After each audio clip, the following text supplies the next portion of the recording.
Hello मेरे प्यारे बच्चों, कैसे हो आप सब। उम्मीद है मेरे प्यारे रसगुल्ले एकदम मजे में होंगे।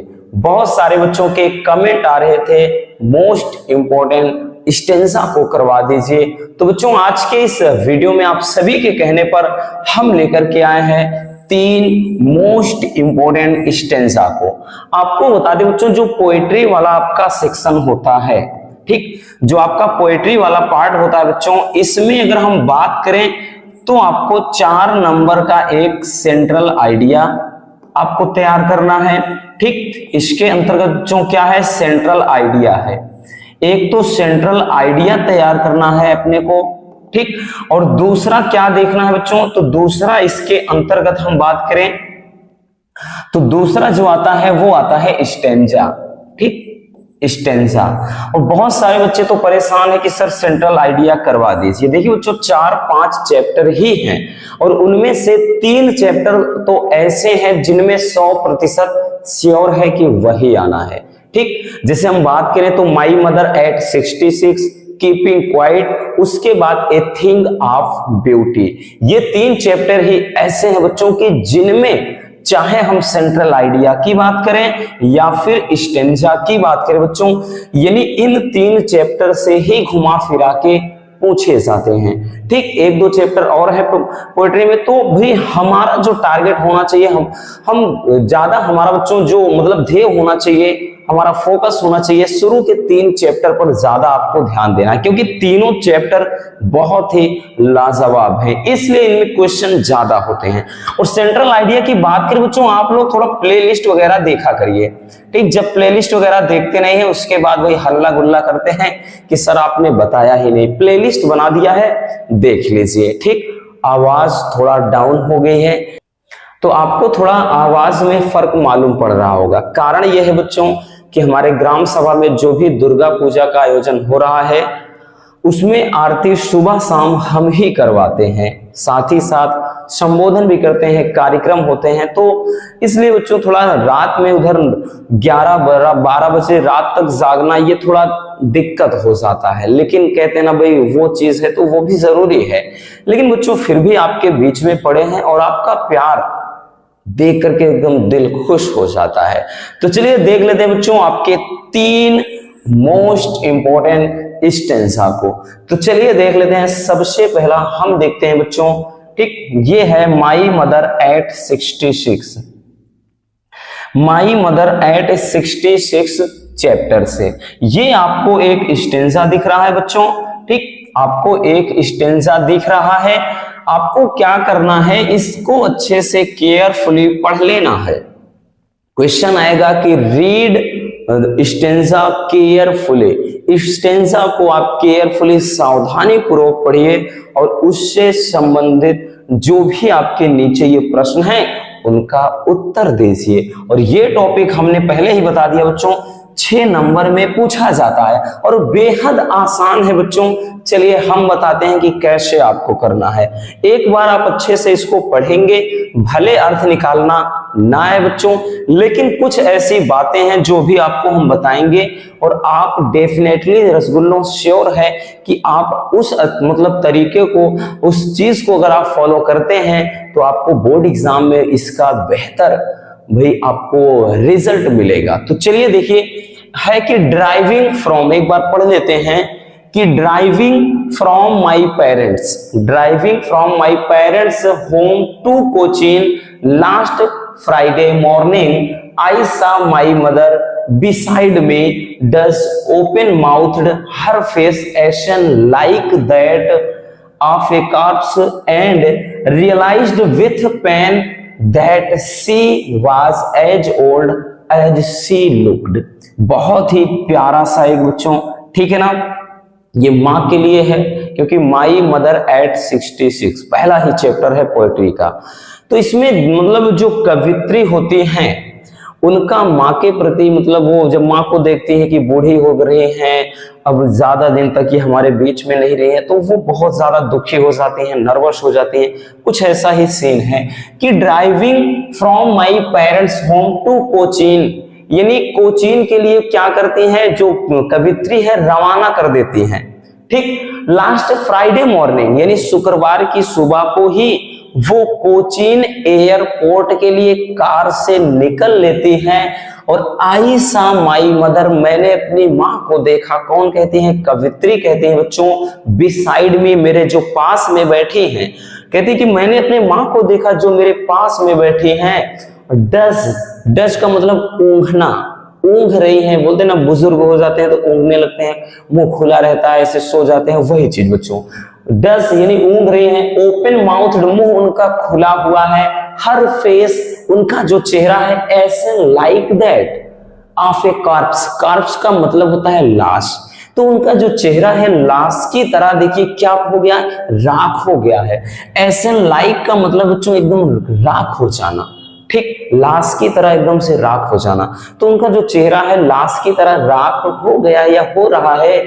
फिर आगे है एंड रियलाइज्ड विथ पेन, और दर्द के साथ ये अनुभव हुआ, ये एहसास हुआ दैट कि she was as old as she looked, कि वह उतनी ही बूढ़ी हो चुकी हैं जितना कि वो दिखाई दे रही है। बहुत ही प्यारा सा है बच्चों, अच्छे से समझ में आ गया होगा उम्मीद है कि यही है कि जो लेखिका हैं अपने माँ के साथ कोचीन एयरपोर्ट के लिए शुक्रवार की सुबह को रवाना होती हैं, यानी माँ को एयरपोर्ट पर छोड़ने जा रही है, ठीक है ना। उसके बाद फिर कह रहा है कि मैंने अपनी माँ को देखा जो मेरे पास में बैठी थी, ऊँघ रही थी, उनका मुंह खुला हुआ था, उनका जो चेहरा है वो राख मतलब एक लाश की तरह राख हो गया है।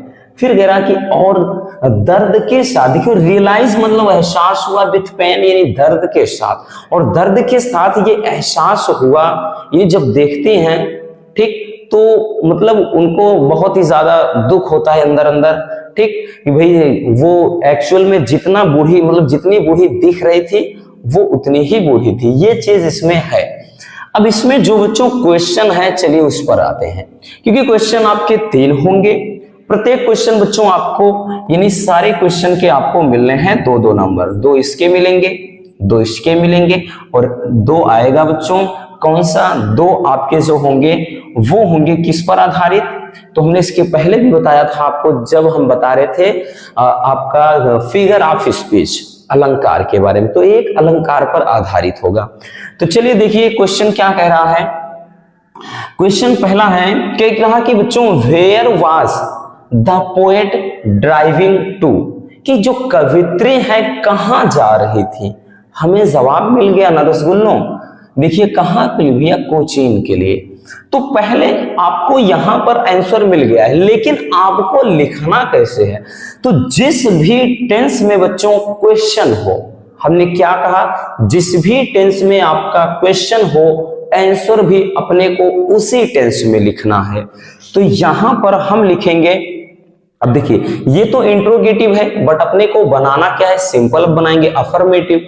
तो हम पहले पकड़ेंगे कर्ता को, तो क्या पकड़ेंगे, कर्ता क्या है बच्चों, द पोएट। तो लिखेंगे बच्चों क्या, द पोएट। ध्यान से समझना रसगुल्लों, कोई भी हो आपको ऐसे लिखना है द पोएट। अब उसके बाद हेल्पिंग वर्ब वाज वेयर है, जो भी है लगा दीजिए, द पोएट वाज। अब लिखते क्या है, वर्ब लिखते हैं ना अपन, क्रिया क्या है, ड्राइविंग, ठीक, तो ड्राइविंग हो गया बच्चों। तो the poet was driving to, उसके बाद आंसर तो अपने को यहां मिल ही गया है, कोचीन। क्या है बच्चों, कोचीन। है ना आसान, है ना आसान, बिल्कुल आसान है बच्चों, बेहद आसान है, यूं कह ले एकदम हलवा है, एकदम मक्खन है, ठीक। अपने को 2 नंबर मिल गए, आपके जेब में हो गए। अब दूसरा क्या कह रहा है, कह रहा है कि what did the poet notice about her mother, कि कवित्री ने अपने माँ के बारे में क्या देखा, यानी माँ के तरफ जब देखती हैं तो उनको क्या चीज दिखाई पड़ता है। एक चीज आप थोड़ा निगाह दौड़ाइएगा रसगुल्लों, उसने कहा देखिए बिसाइड, यहाँ पर आई सा माई मदर, जब मैंने माँ को देखा मतलब बिसाइड में जो मेरे पास में बैठी थी, तो डस मुंह खुला हुआ था, सॉरी मतलब ऊँघ रही थी, ठीक, जिसको ऊँघना बोलते हैं, जैसे नींद में जैसे बोलते नहीं कि भाई ऐसे मुंह खुला है, ऐसे लेटी पड़ी है, बुजुर्गों को आपने नोटिस किया होगा, है ना। और ओपन माउथ, मुंह खुला हुआ है, तो वही चीज है, हमको आंसर मिल गया है, हमको बच्चों आंसर मिल गया है। लिखेंगे द पोएट, ठीक, हमने बताया ना कर्ता उठाइए, द पोएट नोटिस्ड। अब देखिए ना, हमने बताया बच्चों जिस भी टेंस में है डिड लगा है तो भाई जब इसको अपन अफर्मेटिव में कन्वर्ट करेंगे तो वर्ब की सेकंड फॉर्म लगाएंगे, पास्ट में है ये, तो हो जाएगा the poet noticed at her mother, at her mother अपने माँ की तरफ ध्यान दिया, कॉमा करिए। अब उसके बाद थोड़ा अपने से बना करके शी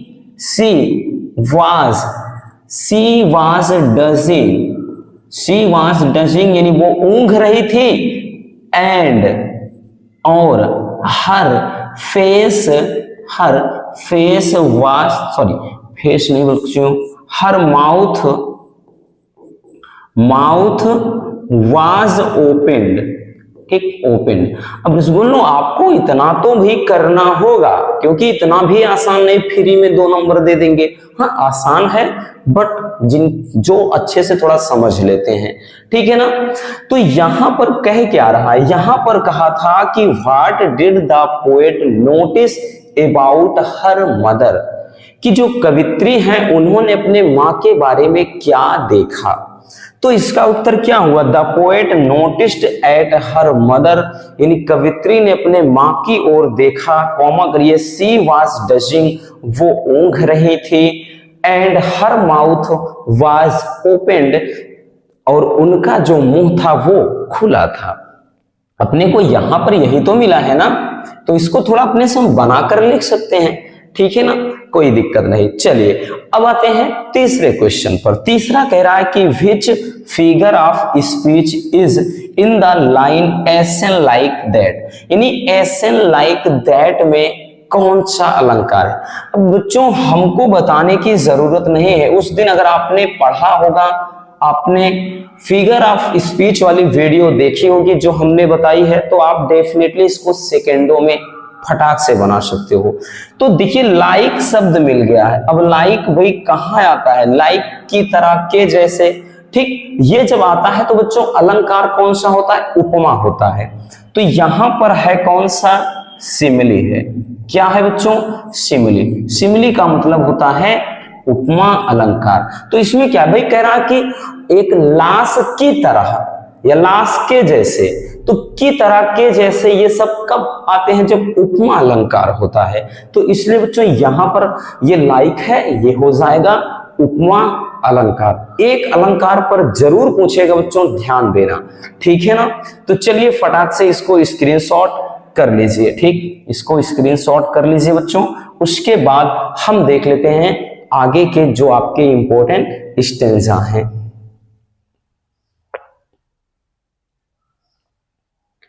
चलिए बच्चों हो गया। चलिए अब चलते हैं हम नेक्स्ट क्वेश्चन की तरफ। चलिए अगला क्वेश्चन बच्चों ध्यान से देखिएगा। दूसरा क्वेश्चन ये है आपका, अगर हम बात करें कीपिंग क्वाइट से, कीपिंग क्वाइट से है।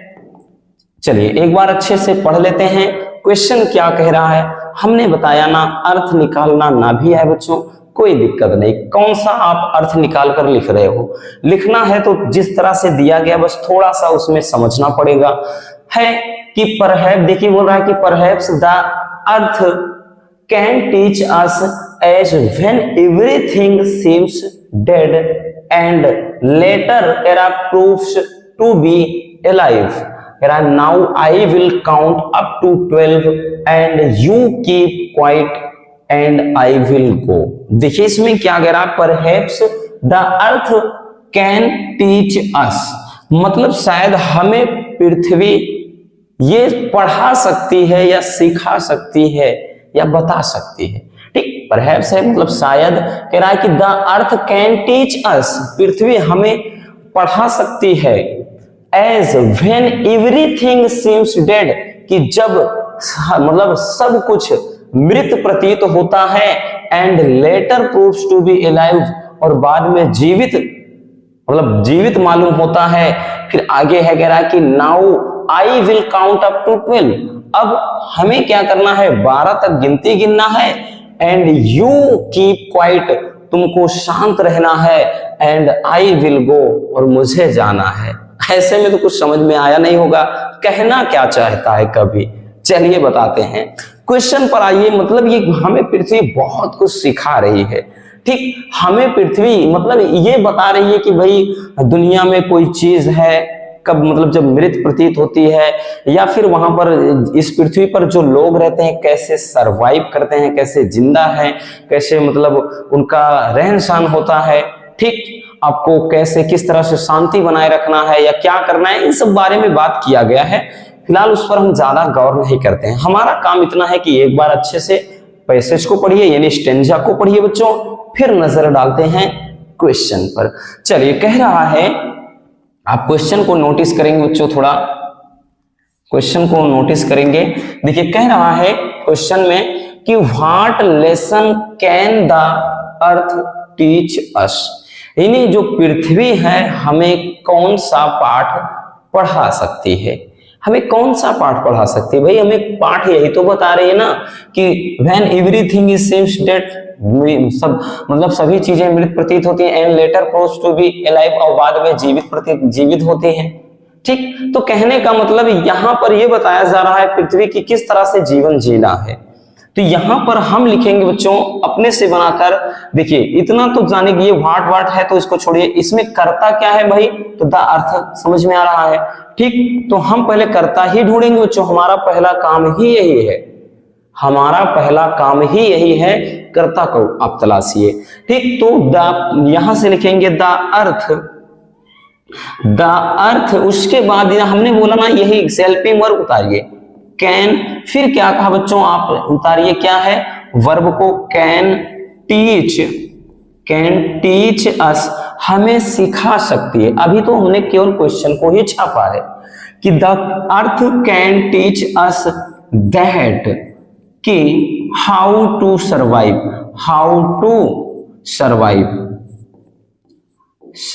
इसको थोड़ा अपने से बना दिए हैं बस बच्चों, कि पृथ्वी हमें यह सिखा सकती है कि कैसे रहना है।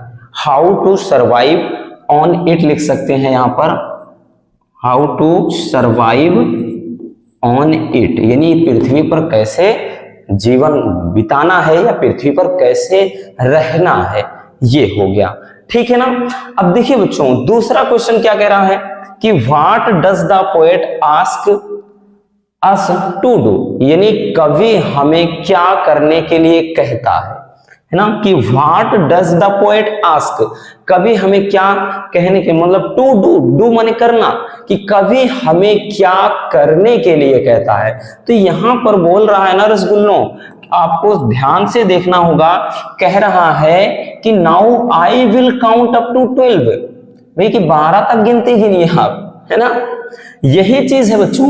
तो यहां पर आप लिखेंगे क्या, तो लिखेंगे बच्चों द पोएट,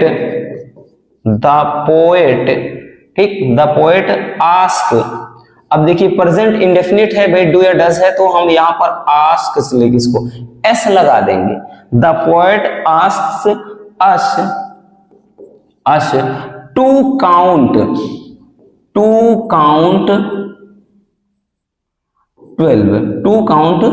12, ठीक है ना, टू 12 लगाएंगे, एक मिनट, टू काउंट टू 12। तो यही तो हो भाई, कवि जो है क्या कह रहा है कि 12 तक गिनती गिनिए, 12 तक गिनती गिनना है भाई, तो वो हमने गिन लिया बच्चों। The poet asked us to count to 12, बस हो गया बच्चों। बहुत सारे क्वेश्चन बैंक में आप देखोगे ना, ये 2-2, 3-3, 4-4 लाइन में आंसर दे देता है, आप मिला सकते हैं, आपको फर्क मालूम पड़ जाएगा। लेकिन हमारा सिर्फ एक ही मकसद होता है कि हम अपने प्यारे रसगुल्लों को कितना आसान से आसान तरीके से बता सके। और ये सब फिक्स वाले टॉपिक होते हैं बच्चों, इनको हल्के में मत लीजिएगा। ये आपके बोर्ड एग्जाम में मतलब ये मान के चलिए बच्चों कि ये 90+ तो भाई ये श्योर है, 90% से भी ज्यादा इनकी आने की संभावना होती है, ठीक। तो ये मान के चलना, इसीलिए हमने पिक किया है 3 ऐसे जो हर साल पूछे जाते हैं। आप 2020, 21, 22, 23 का क्वेश्चन पेपर उठाइएगा तो ये जो तीनों हम बोल रहे हैं आपको किसी न किसी सेट में जरूर मिलेगा। और देगा कहां से बच्चों, चैप्टर ही 4 से 5 हैं, तो 3 चैप्टर के इंपॉर्टेंट हम करवा ही रहे हैं, ठीक। चलिए अब देख लेते हैं क्वेश्चन अगला। अगला क्वेश्चन कह रहा है कि which figure of speech is used in the first line of stanza, यानी स्टेंजा की पहली लाइन में कौन सा फिगर ऑफ स्पीच है। भाई पहली लाइन क्या है बच्चों, पहली लाइन है यही, ठीक, ये वाली पहली लाइन है। तो कह रहा है इस पहली लाइन में कौन सा फिगर ऑफ स्पीच है, कौन सा अलंकार है। तो इसमें देखिए कह रहा perhaps the earth can teach us, पृथ्वी, शायद पृथ्वी हमें सिखा सकती है। अब पृथ्वी भाई हमको आकर के तो पढ़ाएगी नहीं, भाई कह रहा है कि टीच अस यानी हमको पढ़ा सकती है, तो पृथ्वी आकर के हमारे घर पे तो हमको पढ़ाएगी नहीं। तो यहां पर क्या पृथ्वी को एक मानव का रूप है ना, एक ह्यूमन का क्या है रूप दे दिया गया है। अब रूप दे दिया गया है तो होता क्या है बच्चों, रूपक अलंकार है ना। अरे नहीं, रूपक नहीं होता है, यहां पर क्या है बच्चों, मानवीकरण अलंकार। ये गलती मत करिएगा, बहुत सारे बच्चे उलझते हैं इसी में। नहीं, यहां पर पृथ्वी हमें पढ़ा सकती है।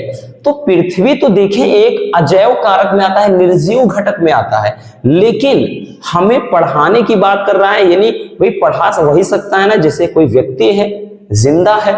तो यहां पर हो रहा है मानवीकरण अलंकार। दिन ऐसी सिचुएशन में हम क्या लगाएंगे बच्चों, इस वाले में जो आपका अलंकार है, फिगर है, स्पीच है, वो है पर्सनिफिकेशन। क्या है बच्चों, पर्सनिफिकेशन, ठीक। तो ये है पर्सनिफिकेशन। बोले तो बच्चों मानवीकरण अलंकार, क्या है, मानवीकरण अलंकार है, ठीक, इतना ध्यान देना, मानवीकरण अलंकार। ये सब छोटी छोटी बातें हैं बच्चों, आपको ये मतलब ध्यान में रखना बेहद जरूरी है, ठीक है ना। समझ में आया। चलिए एक बार इसको मतलब स्क्रीनशॉट कर लीजिए, फिर चलते हैं अगले स्टेंजा की तरफ।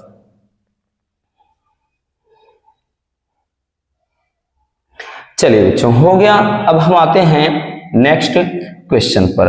अगले क्वेश्चन की तरफ चलते हैं, रुक करते हैं। ये क्वेश्चन भी काफी लाजवाब है। पहला और तीसरा सबसे ज्यादा इंपॉर्टेंट है, दूसरा इसके पहले जो देखा वो तो इतना नहीं, हाँ पूछा जाता है, लेकिन ये मान के चलिए ये तो 100% वाले टॉपिक है बच्चों। ये जो है आपके 100% वाले टॉपिक हैं, ये आपके बेहद इंपॉर्टेंट है, ध्यान देना, इनको आप इग्नोर बिल्कुल मत करिएगा, ठीक। आप क्वेश्चन पेपर उठाएंगे ना, आपको दिख जाएगा, किसी भी साल का उठाइए, ये क्वेश्चन आपको जरूर दिखाई पड़ेगा, क्योंकि क्वेश्चन ही इतना लाजवाब है। देखिए क्या कह रहा है, उसको एक बार पढ़ते हैं बच्चों।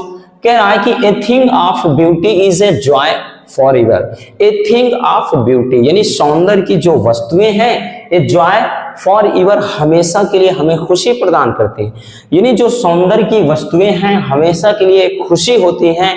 और कह रहा है कि इट लवलीनेस इंक्रीजेस, यानी इसकी जो मतलब सुंदरता है वो और भी बढ़ जाती है, ठीक। और it will never pass into nothingness, ये शून्यता में नहीं बदलती, यानी ये कभी खत्म नहीं होती, कभी खत्म नहीं होती, बल्कि ये समय के साथ इसकी सुंदरता और बढ़ जाती है, ये बोल रहा है। आगे कह रहा है but still keep a bore quiet for us, लेकिन ये हमारे लिए क्या है, हमारे लिए एक शांत धनुष की तरह है, ठीक है ना। देखिए रेनबो मने होता है इंद्रधनुष, यहाँ बोअर का मतलब शावर भी होता है, लेकिन यहाँ पर है कि but still keep a bore quiet for us, लेकिन हमारे लिए एक शांत धनुष है। And a sleep full of sweet dreams, सपनों से भरा हुआ है।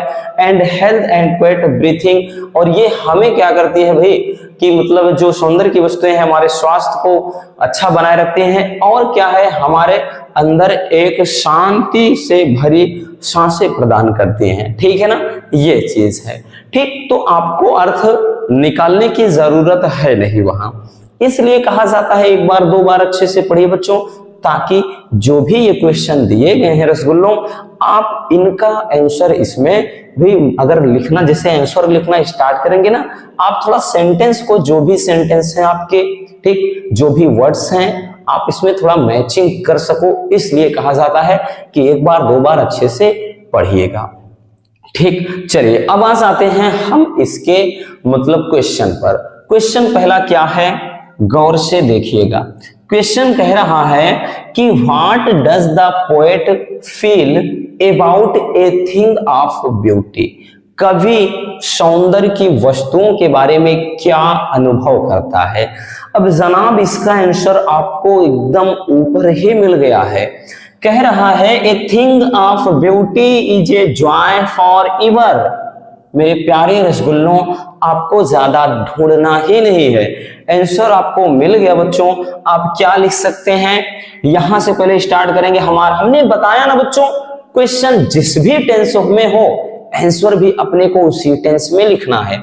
सबसे पहले हम कर्ता पिक करेंगे, लिखेंगे द पोएट। द पोएट, अब डू या डज है, इसका मतलब प्रेजेंट इंडेफिनिट है, और जब इसको अपन सिंपल सेंटेंस में कन्वर्ट करेंगे, अफर्मेटिव में बनाएंगे, देन हम हमेशा वर्ब के साथ एस या ईएस का प्रयोग करते हैं, है ना, एस या ईएस, ये आपको भी पता है। तो द पोएट फील्स हो जाएगा बच्चों, फील्स दैट, कवि जो है अनुभव करता है कि, दैट उसके बाद पूरा छाप दीजिए बच्चों, that a thing of beauty, a thing of beauty, a thing of beauty is a joy for ever, ठीक है ना। आसान, बहुत ही आसान है, आसान नहीं बल्कि बहुत ही आसान है। यानी कवि महसूस करता है कि जो सौंदर्य की वस्तुएं हैं हमेशा के लिए खुशी देने वाली होती हैं, या हमेशा के लिए खुशी प्रदान करती हैं। दूसरा कह रहा कि how does it loveliness increase, कि इसकी सुंदरता कैसे बढ़ती है।